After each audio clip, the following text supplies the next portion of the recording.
Hi all, എൻ്റെ പേര് റഫ്ന. ഞാൻ കണ്ണൂർ ജില്ലയിലാണ്. നോർമലി ഞാനൊരു ഹൗസ് വൈഫാണ്.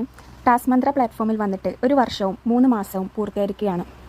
സ്ത്രീകളെ ഡിജിറ്റലി എംപവർ ചെയ്യുക, അതുപോലെ അവരെ പേഴ്സണലി ഇന്നോവേറ്റ് ചെയ്യുക, ഫിനാൻഷ്യലി ഇൻഡിപെൻഡൻ്റ് ആക്കുക എന്നീ ലക്ഷ്യത്തോടു കൂടി കഴിഞ്ഞ 2.5 വർഷമായി പ്രവർത്തിച്ചു വരുന്ന ഒരു അമേസിംഗ് പ്ലാറ്റ്ഫോമാണ് ടാസ്ക് മന്ത്ര എന്ന് പറയുന്നത്. നമ്മുടെ കയ്യിലുള്ള സ്മാർട്ട് ഫോൺ മാത്രം ഉപയോഗിച്ചുകൊണ്ട് നമ്മുടെ ഫ്രീ ടൈമിൽ നമുക്കിഷ്ടമുള്ള വർക്കുകൾ ചെയ്യാമെന്നുള്ളതാണ് ഇതിൻ്റെ ഏറ്റവും വലിയ സവിശേഷത എന്ന് പറയുന്നത്. ഈ ഒരു പ്ലാറ്റ്ഫോമിലേക്ക് വന്നിട്ട് 1 വർഷവും 3 മാസവും പിന്നിടുമ്പോൾ എനിക്ക് നിങ്ങളോട് പങ്കുവെക്കാനുള്ളത് എൻ്റെ ഹാപ്പിനെസ് തന്നെയാണ്.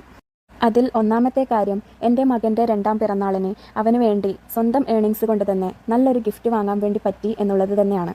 രണ്ടാമത്തെ കാര്യം, നമ്മളിൽ പലരും ഹസ്ബൻഡിന് ഗിഫ്റ്റ് വാങ്ങിക്കൊടുക്കുന്നത് അവരുടെ ഏണിങ്സ് കൊണ്ട് തന്നെയാണ് അല്ലേ? എപ്പോഴും ഇങ്ങനെ തന്നെയല്ലേ സംഭവിച്ചുകൊണ്ടിരിക്കുന്നത്? എന്നാൽ സ്വന്തം ഏണിങ്സ് കൊണ്ട് ഒരു ഗിഫ്റ്റ് വാങ്ങിക്കൊടുക്കുന്നത് നിങ്ങൾ ചിന്തിച്ചിട്ടുണ്ടോ? അത് വളരെ സന്തോഷമുള്ളൊരു കാര്യം തന്നെയാണ് കേട്ടോ. അപ്പോൾ ഇനിയും വൈകിട്ടില്ല. എൻ്റെ ഈ ഒരു ഹാപ്പിനെസ് എന്ന് പറയുന്നത് ഈ ഒരു പ്ലാറ്റ്ഫോമിലേക്കുള്ള കാൽവെപ്പ് തന്നെയാണ്. നാളെ നിങ്ങളുടെ ഹാപ്പിനെസ്സും ഈ ഒരു പ്ലാറ്റ്ഫോം തന്നെ ആവട്ടെ. Thank you task Mantra.